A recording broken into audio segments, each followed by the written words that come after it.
another episode of our Club True Stories, and today we have with us Purnima Gokhale. Purnima is a mountaineer, an entrepreneur, a corporate professional, a motivational speaker. She is also associated with the Indian Institute of Astrophysics and the Indian Institute of Science, Bangalore, as a PhD student. As a mountaineer, she has summited the Kilimanjaro peak. She is a certified and a qualified mountaineer. She has completed the Everest Base Camp Trek in 2018. She has also been trained by the Forest Department as an eco-volunteer and has volunteered for the Tiger Census 2013. She participates in conservation awareness at residences and workplaces, the tree conservation, the lake rejuvenation activities in nearby communities. She also gets invited by the companies in Bangalore as a motivational speaker. As an entrepreneur, she has started a South Indian cuisine restaurant called as the Madras Express in Dehradun in 2015. So very warm welcome to you, Purnima. Thank you for taking out time today to talk to us. Thank you. Thank you. Glad to be here. Okay, the same pleasure is ours. So, Purnima, before we start up, I just wanted to know, having done all of these, what is that one quote that you have always lived by? One quote that comes to my mind and I live by is no one is superior, nor is inferior, but no individual is alike. I mean, everyone is unique. So you are you and I am I. If people know that, they would have, or they would live happily, is what I would say. Okay, so rightly said, actually. Having done all of these, you are a mountaineer, you're a corporate professional, you are a mom, you are a certified mountaineer. Having done all of this, which one is the most closest to your heart? Which one excites you the most? Okay, which one at present? Exploring mountains. Again, it's in phases, every phase has its priorities, and each of these areas where I have ventured into has taught me new lessons, lot I could learn about myself. So for me, life has been a journey of discovering myself, and each of these areas has provided an equal opportunity. So at present, I would say yes, exploring mountains, there is a lot more that I would want to do, which is helping me sculpt my life. Okay. And please take us through your journey. How did it all start? So as a kid, my holidays used to be in the Malnad region, the rainforest region. So that was nothing new to me. And we used to generally hike into the forests and on the hillocks. Only thing is we didn't know it was called trekking back then when I was a kid. Okay. But I had never done it professionally. Only 10 years ago is when I actually started my professional journey into trekking and then into mountaineering. It was just a thought, like there are certain things, like every field has its own professional studies, in the sense that will help you do well in that particular field. So I started looking at, okay, what if I want to do mountaineering with a different, or trekking with a different group? I always went with my brother, sister, cousins, etc., or family. It was never with an outside group and not professionally done. So that is how my trekking journey started. And I wanted to do one Himalayan trek. That was a dream back then. I had visited the snow-clad mountains with my parents, but as a tourist. And that is when I thought, okay, how would it be if I go wandering into these mountains?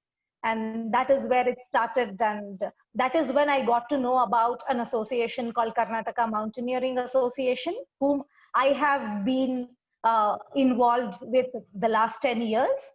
And yes, it started with one Himalayan trek and it stuck on. Like, I can't miss my Himalayan treks any year from then. Okay. So from being a trekker to getting certified as a qualified mountaineer, how has it been? I mean, did you decide for yourself that this is the journey that you're going to take, or did it just happen? Both, I would say.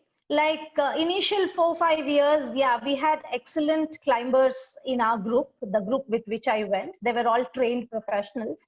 So we learned a lot looking at them about how to behave, how to circumvent the various difficulties we faced. Like, so it comes by practice. Also, it comes, there were certain things which we hadn't learned professionally. We only saw our seniors do and started learning them. There was one in 2018 when we went to the Gangotri Valley. The first day itself, we were faced with an eventuality that there was a glacier meltdown, the path was broken, there was no way we could go ahead.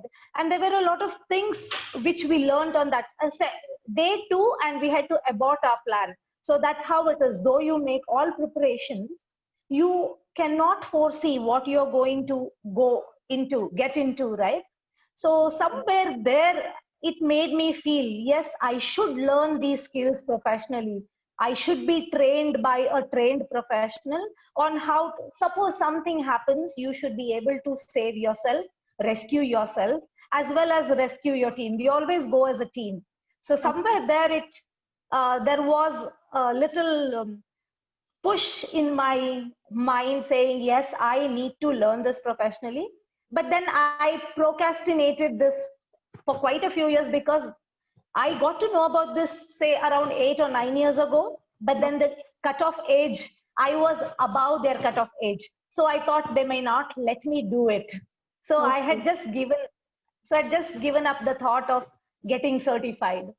And then this year I thought, okay, let me see if they give me a chance. And I happened to mention it to one of my seniors and he put in a word and it got accepted. I said, yeah, you've got a chance, now go do it. Yeah, so they do have age restrictions, but then if you clear the physical fitness rounds, they do allow you to. And I finally got in, learned various techniques to, we have various fields like rock, water, snow, ice. They train you in all kinds of terrains and quite a few things to learn from. Yes, pretty tough, but yes, if you make up your mind, you can do it, whatever the age. Exactly. So, now your responsibilities, does it change after getting qualified and certified?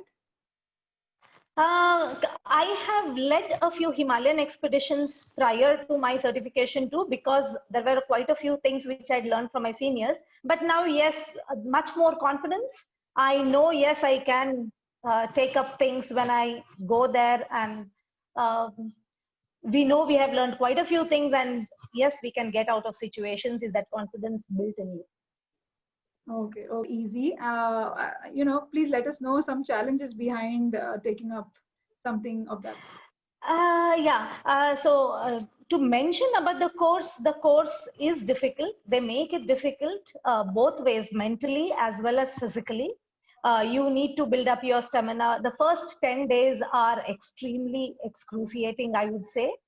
Right on day 3, we started saying, okay, 23 days. It's a 26-day course. It's a 1-month course. And right on day 3, we were like, oh, 23 more days to go. So that was our situation. But yeah, then we started taking it day to day.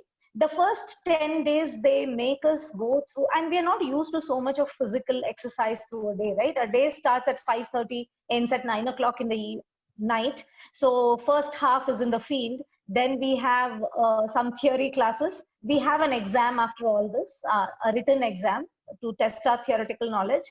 Plus, we also have a practical exam on the field. And evening, again, we have a round of physical fitness sessions. So by then, we are waiting to hit the bed. But then you have to get up early morning, 5 o'clock. So everything else takes a second seat, bath, okay, let's have it tomorrow, maybe when there is time. Now I want to sleep, I want to rest. So that's this kind. But then there are so many things you learn. One is you discover how much you can push yourself, which you may have thought maybe I'm not able to do, and you do it, and that is when you realize what potential you have. That is something you get to know on this course. And yes, there is a limit or there is no limit. You can just push yourself if you have to get out of a situation, and you have your self realization there. It is, again, this is the course per se. But when we go on our expeditions, right, there are two different things. Now I also go as a participant in some of the high altitude expeditions where I'm still learning a lot, and there are some expeditions for beginner levels where I lead the expedition. Okay. So I have experience as a participant and I have an experience as a lead. There are two different, totally different areas, right?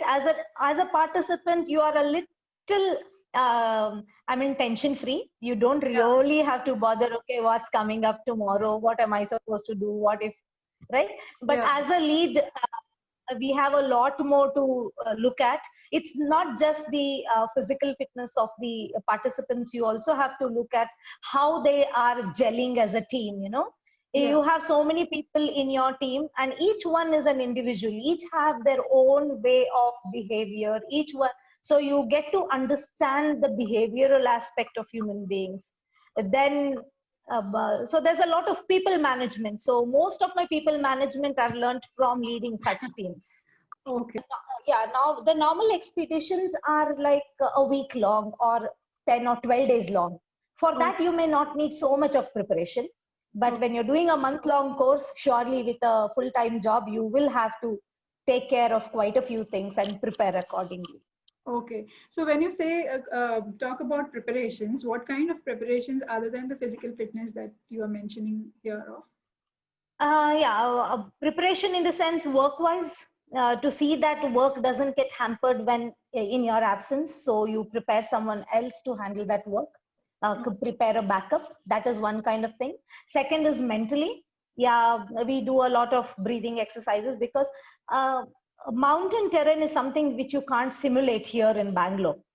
All you can do a lot of endurance exercises, you can do a lot of cardio, you can do everything else, but that mountain terrain, altitude of 16,000, you cannot simulate in Bangalore, right? So you prepare your stamina for you to, like, for example, a brisk walk of 2 hours. Okay. No slowing down in pace, just keep walking for 2 hours, maybe with a bag on, may help you walk for, say, 40 minutes in the mountain terrain or 30 minutes in the mountain terrain. Okay. So we keep that in mind and keep going. Like, maybe people found me or thought I was crazy. They used to see me walk in the morning, walk in the evening, walk on the stairs with a 10 kg bag. So Okay. at all times of the day. So that is one kind of preparation. Then we did a bit of endurance training for the course, because the course, we expected it to be tough. So that was there in the mind, that made it a lot easier. So again, it was a group of people who went from here. So I liked going in that group because there was a lot of moral support, you know. Yeah. There is someone along with you. Otherwise, it's across. But then people from the same state are not put in the same group. You have different people. So we have groups of 8 people. We had groups of 8 people each, and all 8 of us were from different states. So that was a new experience, staying in a bunker bed in a hostel for first 8 days, and then up in the mountains and at a higher altitude, and being a team of different nationality. I mean, different states with different cultures. That was something new and a lot we got to learn. No problem. So you have been a motivational speaker as well. Tell us what motivates you. So what motivates me is life, I would say. There are so many things to learn, so many things you feel like doing. So that is something that keeps me motivated, because for me, take life as it comes. You feel like doing something today, just do it. Because there is a reason why you feel something, you know, in the sense, maybe you don't realize why you're feeling, but there is a strong feeling that I need to do this today. There may be no reason for it, but that feeling itself, you should just follow that feeling. You don't know what might come out of it. Maybe there's something behind there which is of interest to you, which you don't realize now. So for me, I feel like doing something, I just go and do it just for the pleasure of it. Okay. And even if there are certain things that we would want to do, sometimes things don't happen the way we think and the way we want to do. So how do you deal with such um thoughts or changes? Yeah. So the moment you think, maybe it's that there is a thought in my mind that has come across and I want to do it, and I realize I may not do it now. Don't let it die. That is something I have followed. It stays there somewhere in my mind. Maybe today is not the right day for me to do it, or maybe there is something because of which I may not be able to do it. But then just don't push it down. Keep it there at the back of your mind. Take up the right opportunity when you feel you can do it, or when you have the right time, you have the time and you have the energy to do it. Yes, just do it. But then nothing, it might not happen at the moment you think of it. It's not Yeah. always possible. Yes. It's not always possible, but prioritize it, because there are so many things which I want to do, and I haven't found the time still. I still have a list, a long list, but then Okay. yeah, there will be a day when I will do it, is what keeps me motivated. Okay, okay.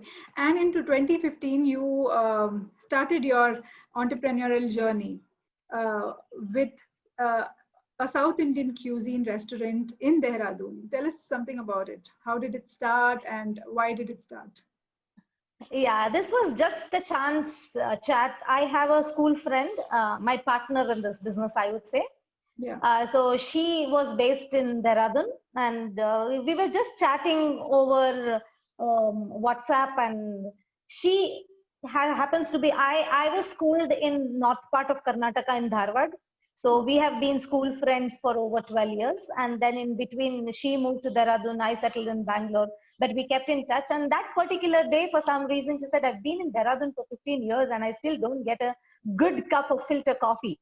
Okay. So that something in that tone, made us feel, oh, okay, why shouldn't we start? Let's think about it. Since she was a local there, Yeah. and I thought, yeah, I could invest. Both together, we can do something. And then we thought, okay, let the USP be, let it be South Indian.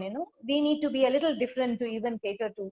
For us, the thought of providing authentic food from one particular region itself was motivating enough. Then we got into to look at whether what are the difficulties, or what is it that we may have to. Both of us have absolutely zero, uh, uh, I would say, experience in business. Both Okay. of us were new to any form of business for that matter. But then we thought, yeah, let's try. Unless you do it, you will not know what you're going to get into. Correct. So then we spoke to a couple of people. We gave it 6 months time, to get everything settled, and let's Yeah. see how it to start. But things just fell in place, and we could start the place in 3 months time. We found a place, we found the required infrastructure which we could buy. Then we found a chef, a South Indian chef. And my friend herself, since she was placed in Dehradun and she is a good cook herself, it was easy for us to monitor the authenticity of the South Indian food. And that's how we started our operations in 3 months' time. Yeah, but it was a very interesting journey. Learned a lot of things. The one thing which we learned, or the area where we faced difficulty was, um, though we talk about equality, though we talk about so much about men and women being in the business, one difficulty which we faced was, um, people do not take orders from a woman. It's very difficult for the staff to take orders from a woman. That was something which we realized. Okay. But then they had to get used to it, and they got used to it, and we ran it successfully. And Okay. then my friend had to move back to Bangalore. So uh, after completion of 3 years, we actually sold it out, because we remotely managed it for a year from here. Remote management becomes a little difficult. And since both of Exactly. us were in Bangalore, we thought, okay, we got a good seller, and we just thought, let's close it now. But Okay. it gave us a lot of experience. Yes. One thing I would say, yeah, you get the feeling you should be ready to take the risks. Exactly. Maybe it would have been difficult alone. Uh, we were partners in this business. And yes, trust plays a big factor when you partner for such a business. Exactly. And that was never an issue with me and my friend. So that way we were lucky enough. Okay, okay. So, you have been into the corporate world. You are a mountaineer. You are also an entrepreneur. Uh, did you plan it like that, or how do you pick up skills like this? How do you feel that, this is one thing that I would want to do next? Um, okay. In school, I was both into academics and Yeah. sports. So of course you will need you need to earn a living. So you look out for a job and then you choose a job and that stays. Yes, you need to earn. That is the fact. There is the economy part and then there is the passion part. So you need to see how to balance and where to balance. So for me, on the passion part, there are a lot of other fields. For example, I started with trekking, but that has opened up so many avenues for me. I started trekking, I venture into mountains or forests. Then I started seeing life around, the wildlife around, which prompted me into taking up photography. But I do photography from documentation point of view. It is not, for me, trekking is my main passion. So I don't like to carry these heavy cameras.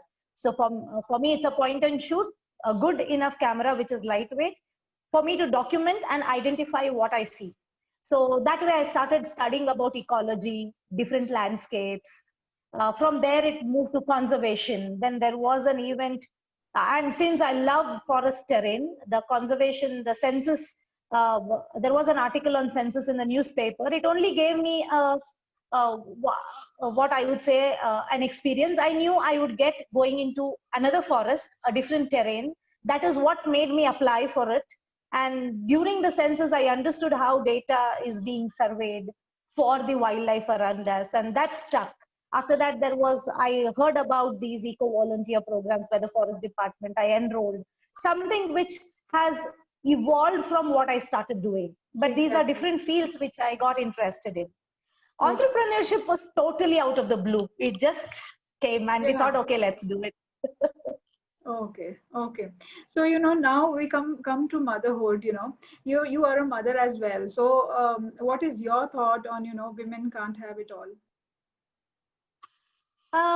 There is a certain phase, I would say, when women feel they can't have it all. I have gone through that too. Okay. It's not that they can't have it all. Yeah. Maybe that particular phase, they may have to postpone it a bit. Because I started trekking when my daughter turned 10. Till then, I always felt, okay, where do I leave her? She is not strong enough to come with me, right? Yeah. Then I would feel I didn't want to burden my parents leaving her behind. That thought was also there behind, Yeah. at the back of your mind. So yeah, I postponed my trekking plans, say, till a time when I felt she can look after herself. She'll depend on somebody else only for the food part. So that is still okay. Yes. So I wouldn't say that you can't have it all. Maybe you'll have to figure out when do you want to do it and find a proper time. It's not that you can't do everything. You can do everything. It's only the time factor. You may not be able to do it today. You may be able to do it 2 years later. It doesn't. It shouldn't make you feel that, oh, I can't do at all. Yeah. Yeah. Just because you're a woman and now you became a mom. Yeah, true. Yeah. And second thing is, yeah, after 10, the first time I left her back and went, that was my first trekking I did. And the next year onwards, yeah, I took her along. She started trekking at the age of 11 and she's enjoyed. Okay. Okay. So you take your daughter along while trekking? Yes, yes. Okay. Okay. So, how do you balance? What are your tips on balancing? Okay. When you say balancing, give time to everything is what I would say. Yes, there is a certain time you need to give to family. Yes, that is a must. To your kids, to your professional life, because that's your bread and butter. So mostly my activities are over weekends. And it need not be every weekend, right? Say one weekend in a month is your weekend. You can, because everyone else has their own interests. So keep aside time looking at what is. Suppose this weekend is my weekend, next weekend will be my daughter's weekend. So create pockets, create time for everyone, let them enjoy. It doesn't mean that even I am having my me time, I would want everyone in my family to join me. If they're interested, they join me. Otherwise, they can be back home, do what they want. When they are having their time or their weekend time, I might join them, or I might have something else to do. So I am back home looking at my household stuff, and they are out doing what they want to pursue. So give space and time, balance, and it's not that every weekend you're going to go out. If you have the time, then you go out. Otherwise, maybe it's once a month, once in 2 months. Like my Himalayan expeditions are once a year, or maybe twice a year, once in April and once in October. Depends on what I want to do that year. Correct. Then there are smaller interests, like maybe watching something, doing something, learning something. So that you can pace out.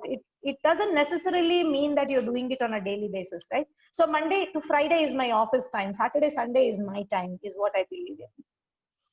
Correct. Okay. And lastly, any tips for women out there who would want to, follow their passion and are finding difficult to, make themselves understand or take that first step towards following that passion? Yeah, one tip I would say is don't think time is passing by. You may feel today time is passing by, I may not be able to do, nothing of that sort. And whatever the age, there is no age to dream and follow your dream. You may not be able to do it today, but surely you'll find time tomorrow for it. But don't let it sit at the back of your mind, or don't let it die down. Keep that passion alive. For all said and done, like I said, you may not have the time today because there are 100 other things which are on top priority. But that doesn't mean you can't do what you want to do tomorrow. So keep that thought in your mind alive. And as I said, there is no age to dream and pursue your dreams. So any time in your lifetime you feel like doing it, just go do it. You will find a time for it. Yes, yeah, exactly.